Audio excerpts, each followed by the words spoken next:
Well, ladies and gentlemen, we're back on the farm. Day 4. Missed a day yesterday. Law school got the better of me again. You hate to see that happen. Crops are all in all kind of disarray. And, well, today I'm thinking we're going to get this corn crop sprayed. It says we got 0% fertilizer. So I called the boys up over there at CPS. And while their sprayer guy is not available right now, he told us to get on over there and you can just pick up the sprayer from the dealer and spray it ourselves. So we're going to go pick up whatever sprayer they've got. We're not really big enough to justify buying a sprayer for our property just yet. So we're going to go pick up whichever one they've got down there at the dealer, use it for today, and see how she does. We don't know what it is yet. We're just going to have to run down there and see what they got. But I'm sure it'll do the job, whatever it is. So let's go ahead and get cranked up, head on down there. Whip it on out here. Always follow the rules of the road. I'm sure we're going to go a respectable speed. All right. Oh, she's starting to come into view. You can see her over there. Oh, what do we have here? Oh, man, it's not green. Never good. All right, let's rip in here, see what we got. Oh, man. A Challenger Rogator. These things are the real deal. Never run the sprayer edition, but just a couple weeks ago I was down on my family's farm, and they had the spreader edition, spreading lime, and man, these things are impressive. They'll take on about maybe 10 tons of dry lime and spread it across. I think they were doing 2 tons an acre, so just do about 5 acres at a time, just tearing across the field. And I mean, these things are off the ground. I mean, they are substantial machines. This one looks like it's going to be right for our purposes. So, I mean, I guess we're going to test it out. Now, this is a pretty good mod. I can't remember quite where I got this one from, but it's, it's pretty accurate, at least externally, to what a Rogator looks like. So, we'll get it cranked up, and hopefully I gave myself enough room to get out here. I doggone well may not have. Oh, no, we've got this. Oh, yeah. Getting here on the road. Got my beacons on, got my flashers on. We're not going to cause any trouble going down the highway. Now these things run pretty incredibly quickly across fields, and obviously with extreme width. So this should be an extremely short task. We might have to preemptively go ahead and spray, or I mean, we might just go ahead and start planting that field. I think my hand ended up getting the rest of those potatoes tilled in, so we might be getting ready for that. So let's see what we got here. Let's go ahead and unfold this sprayer. Oh yeah. She's gonna be broad now. Oh, we got a little liquid fertilizer in here already. I guess they went ahead and filled it up for us. Now that's convenient. Alright, let's back this thing up, get it lined up right. Man, this is gonna be a little too-pass field, it looks like. This is way too big of a machine for our operation, but if they're gonna let us, if they're gonna run down here and do it for us, no reason not to. Go ahead and get it done. All right, well, let's get it done. Oh, didn't mean to cut that one. And you got to kind of zoom out a little bit if you want to get the full view of this thing. I'm not sure how wide this thing is, but I'm gonna go ahead and guess that. Shoot, 60 feet. I mean, ooh, this wide now. Oh, that's not what I wanted to do. Cut the tractor off. Never good. And it's going to be a little more difficult to tell just where we've been. Oh, yeah. It's going to be a little difficult to turn around, too. See, in the real world, you got a lot more room to operate with these things. That, or you gotta fold them up.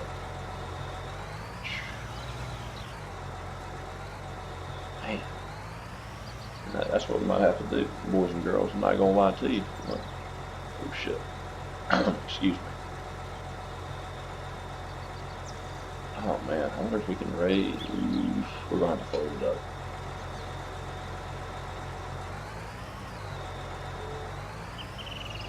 Now we're gonna get that. We're gonna get that quick unfold. Bring it back out. This portion, admittedly, a little unrealistic. We've got limited turning radius. This is why we might have to honestly invest in a little bit smaller spray rig for our farm. You know, you just don't have the room to operate out here. We got trees on all sides. Got that hill back there. Out here on the road, you know, we got an easy turnaround, but pretty much anywhere else we're gonna have trouble. You can see, you can tell, you can just get out there and you can rip right over this thing. And this field is tiny. It's gonna be about 2 passes. We're gonna have it done.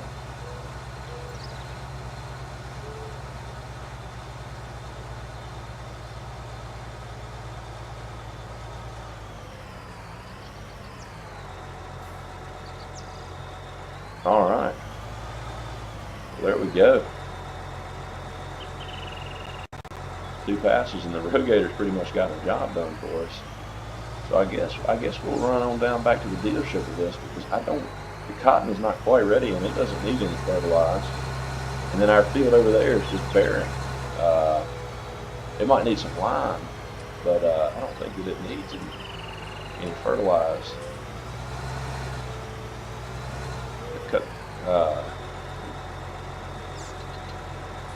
Trying to cut my lights on.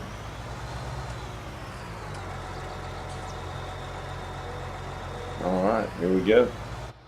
Back to the dealer we go. Now, I've never run one of these bigger spray rigs. I've obviously sprayed off 4-wheelers and off smaller tractors, but these things have taken over as kind of the preferred method. But for these smaller farms like the one we're operating on today, I mean, you got too much going on. You can't turn around. It's not really practical. So we might end up getting a pull behind rig or a smaller, you know, self-propelled rig. Because this one, or you know, we keep renting this from CPS. As little as we're going to use it, it's not going to cost us too much. So we're going to get out of there. Good to use that rig. I guess I better figure out how to cut off there. Huh? There we go.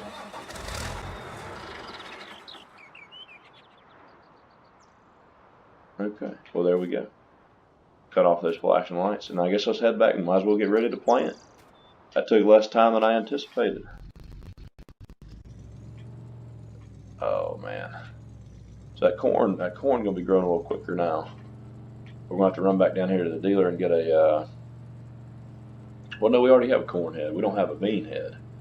But I think we're probably gonna put beans out in this field. You know, I debated on the corn, but now that we got one field of corn growing pretty well, it's probably worth putting something a little different out there, diversifying our portfolio a little bit. As they say, you don't ever want to put all your eggs in one basket.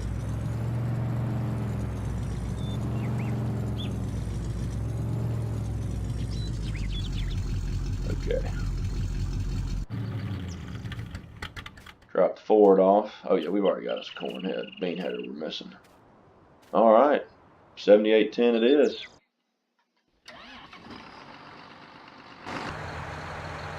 Let's see how she likes this 8-row. Already got it filled up with corn, but we're going to swap it over to soybeans. And well, I guess so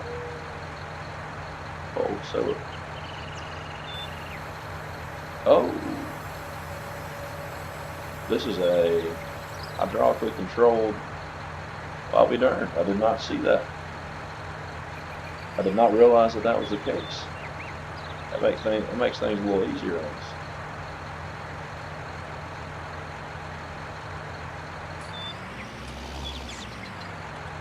So my understanding, I guess this is a transport mode.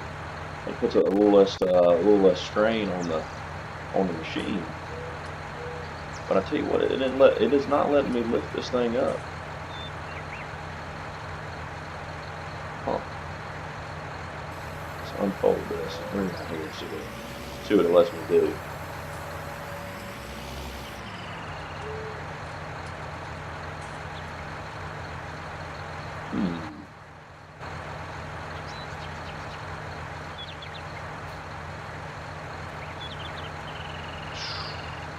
Well, Houston, we got us a little problem.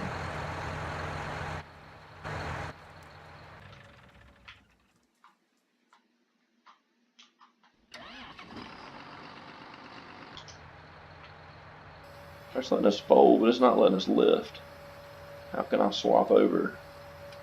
Select tool. There we go. That's what we need right there. Alright, now that'll put a little bit less weight on this tractor. Up in that position, I feel like this thing's getting a little top heavy. Okay, perfect. That makes sense. Most of the tractor of the planters I've ever run, even on a 3-point hitch, when you lifted them, they ended up having wheels in the back that were separate. So the tractor, the weight would not be all balanced on the back of the tractor like this. So you got these 3 arms, which are hydraulically rated to handle this sort of load. But there'd be a set of arms with wheels that would start taking the weight once you lifted it up. You can see how this thing's leaning a little bit, even with all that front weight on the front. I mean, these suitcase weights are about 100 pounds a piece, and it looks like we got 10 or 12 on there. Still, that's a lot of planters we got back there. But there's that 8270 up there. I guess we probably start up there. Good frame of reference.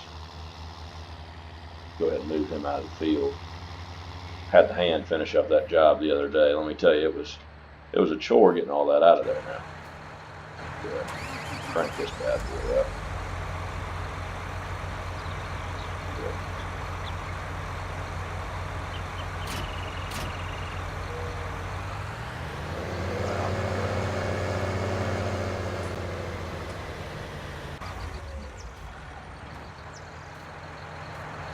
And I guess we're going to test this planter out for the first time.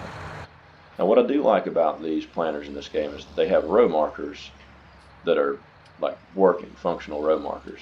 So in the days before GPS, as my family, jokingly says, farmers were the first to have the force, a la Luke Skywalker and the boys. And the way using the force is in keeping their lines straight. Because, I mean, it truly was a real art. But row markers make things a little easier. So when I set this row marker out there, back up, make sure we're on line. These duals are kind of obstructing my vision a little bit. So you come out here when you set the planter down. So we're about on line. When you set the planter down, that row marker is going to run a line out here. And you're going to take the line that this thing digs in the ground, and you're going to line it up with this little metallic piece that me jumping up here is not helping you see. This little metallic piece right here on the front of the hook. So we're going to cut on the planter. We'll run the RPMs up a little bit, and then we're going to set out across here, attempt to keep a straight line, inevitably fail, and then use that as a guiding mark. That row marker out there is a guiding mark for the next pass. So hopefully, this thing isn't crazy uneven. It's possible, quite possible, but hopefully it's not too bad. Now, even before the advent of like serious GPS, a lot of these tractors had these little beeper monitors. It was like a string of 6 lights, and it would keep you somewhat in line, or it would attempt to keep you in line.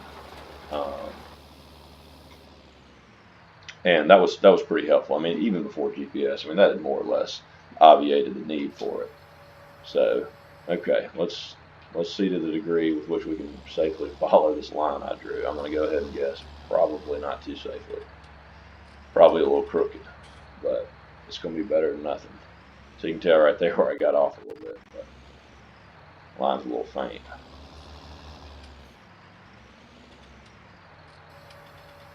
I'm going to drop the planter down, cut it on, and off we go. I'm going to try and fix it by doing a little overlap.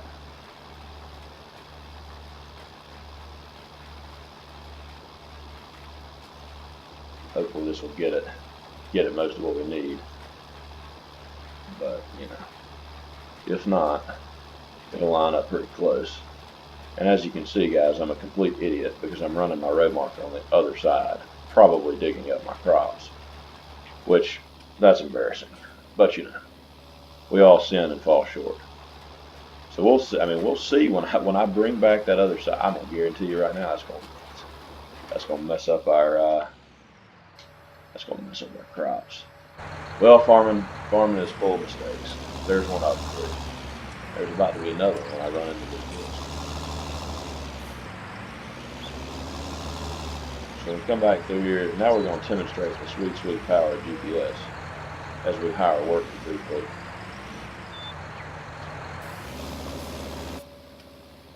Let's see what line he draws. That's not too bad. It's pretty close. I'm just going to run back into that overlap right there. Now, that's pretty good. That's pretty good. And as you can see, you know, GPS eliminates the need for the road markers, but the road markers are still, I think, for the most part, included on these machines. But John Deere's probably assuming on the whole that their farmers are going to GPS full time.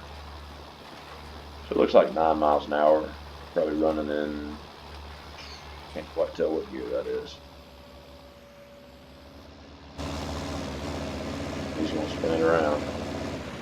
Or rather, we've got a young lady from local operation running this right now.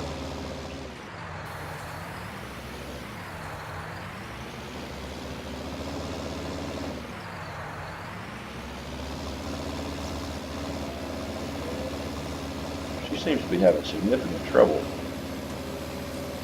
No, that ain't gonna work. We're gonna have to do this ourselves, boys and girls. There's times in this life where you got to put the rubber to the road and make things happen for yourself. And this it appears is one of those times. Let's go ahead and lower the sower, turn on the sower, put a ridge marker out there, hit it.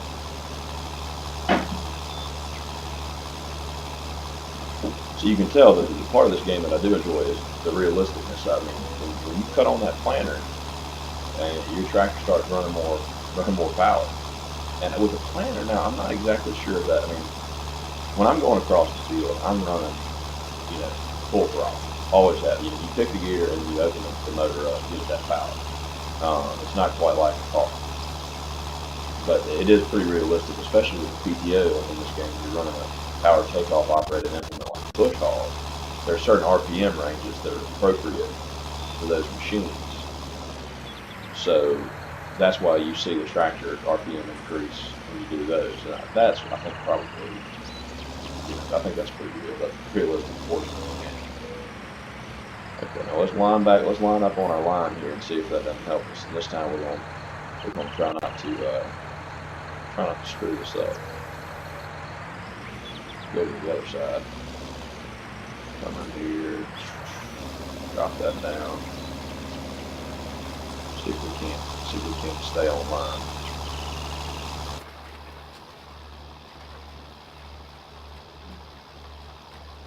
Of course, this is never perfect technology, but still, far better than just out there pointing at a tree across the map and trying to do it.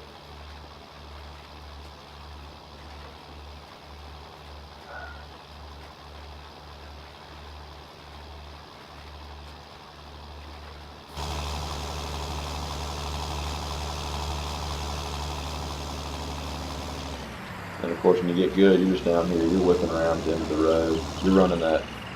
You're tapping on one of those brakes, spinning it tight. And when you're on a 3-point hitch, you can really whip these machines around. Although we're kind of struggling with this hill out here.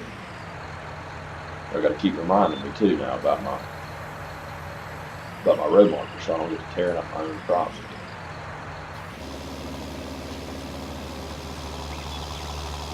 This is my new habit, apparently.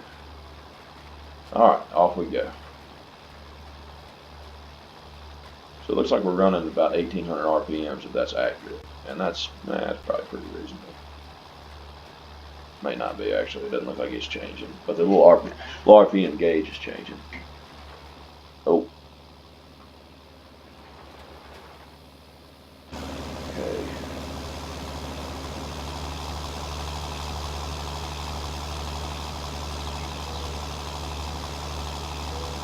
That's pretty good. Pretty good right there. Just missing a tiny bit there.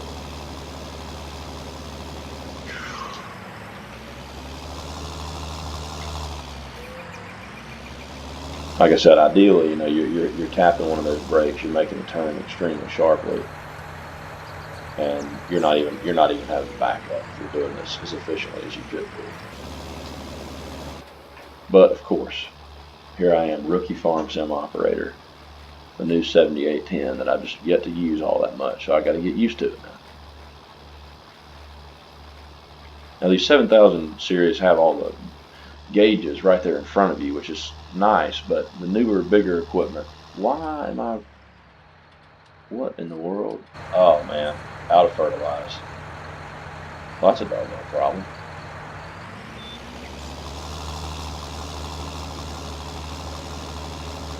Well, the question is, do we have somebody bring it out here, or do we run out there? We run over there to the. I put in some new tanks over there that will keep our fertilizer for us.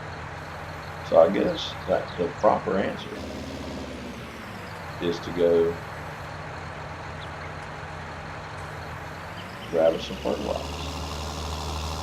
We don't have a fertilizer truck to come out to the field and bring us any. That'll probably be the next investment, but we're close enough to these bins, you know, I think it's probably acceptable to drive over here.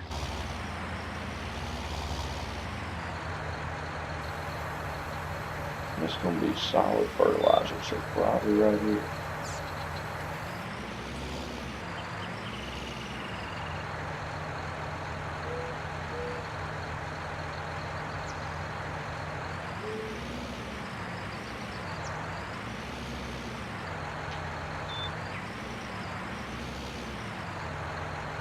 Start filling, boom! And this planter does not hold very much fertilizer. That is distressing. But it's a small planter. Planting a relatively small field, you're pretty much expected to have to redo that a couple times during the course of the operation.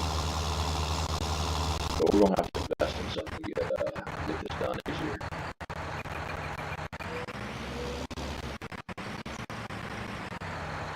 Back it on up.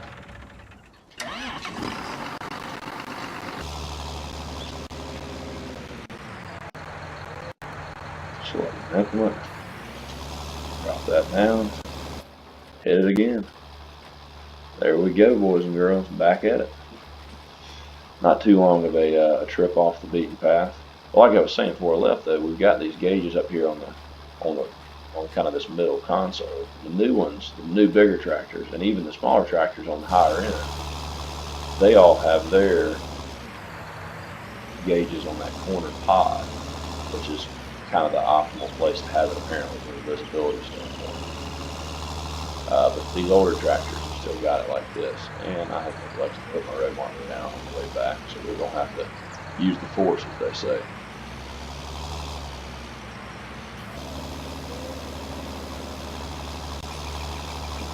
Which we probably can do that.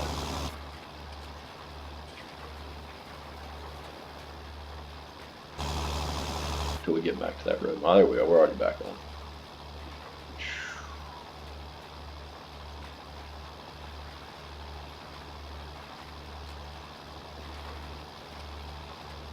And 9 miles an hour for planters, honestly, scooting pretty good. That's not giving you a lot of room for error when you're heading across that field. Things are happening a lot quicker than you would expect.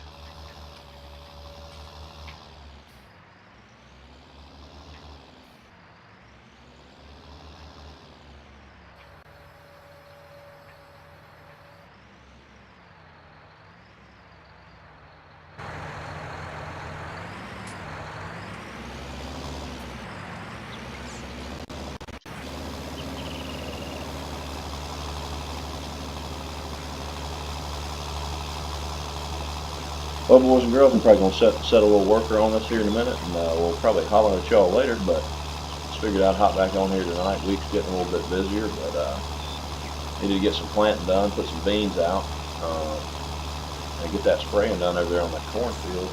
And next time around, we're probably going to have to do something about this cotton that our neighbor left us. No point in letting it go to waste. see the dealer maybe got a loaner cotton picker, or one of our neighbors is using theirs. Get that baled. That'll be a new experience. I've never done any cotton in my day, but it is obviously extremely popular crop, and from what I understand, it can be pretty profitable, minus the investment of buying a picker, which is a sizable investment. John Deere has pretty well cornered the market. Don't tell Case IH, but John Deere's pretty well cornered the market with a cotton picker that spits out a round bale of cotton. I mean, it just saves substantial equipment cost in the long run, processing cost, module cost.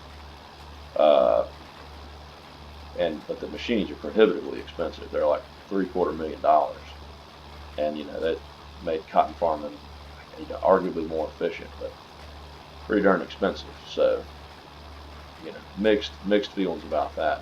But the one in this game is a Case IH module builder, which builds what is effectively a half module of cotton.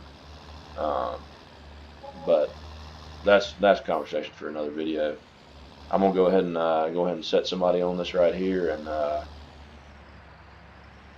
probably see y'all in the next video. Go ahead and set this guy out there, see how he does. Always nervous setting somebody out there on the 7810, but off he goes, boys and girls, and we will probably catch y'all in the next video. Appreciate y'all watching.